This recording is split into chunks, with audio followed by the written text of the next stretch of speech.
Welcome back to the writer's room. I am really excited to be with you today, and we're going to do some craft. I'm feeling very inspired in the summer about craft, and I'm getting new ideas and trying new things. And I subscribe to the New Yorker magazine, and I don't always read the whole magazine every week, but I do always pretty much always read the fiction story. And this week was such an interesting treat because the featured writer is Lauren Groff, who's one of my favorite. I think she's one of the greatest American writers at this time in terms of craft. And I think she's phenomenal. And I start reading this story and I'm very excited that it's Lauren because I love her work.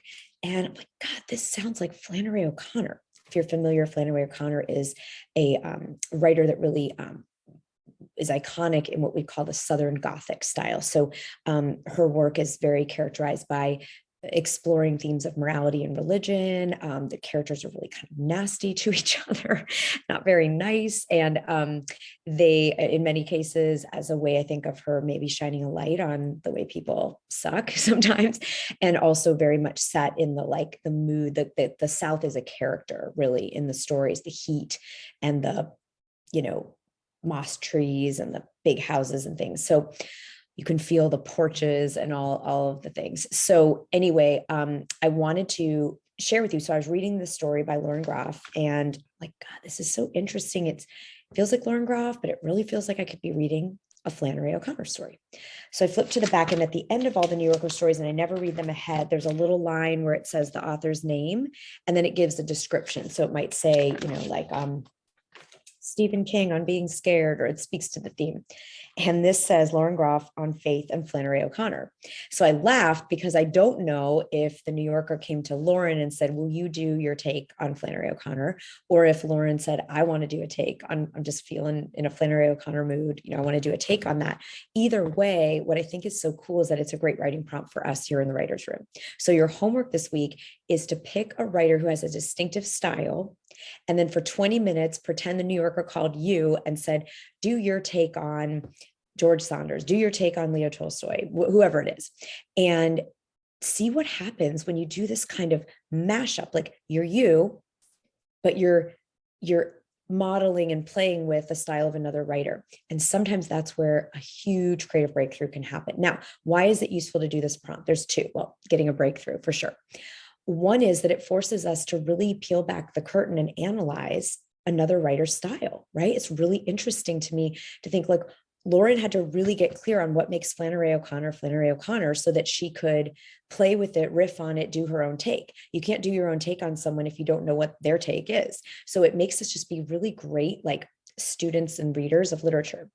The other thing it does is it forces us to not just come at a piece the way we normally would.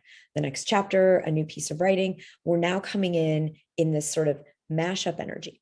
And they always say that a constraint, if you write a sonnet, there's only 14 lines that you get.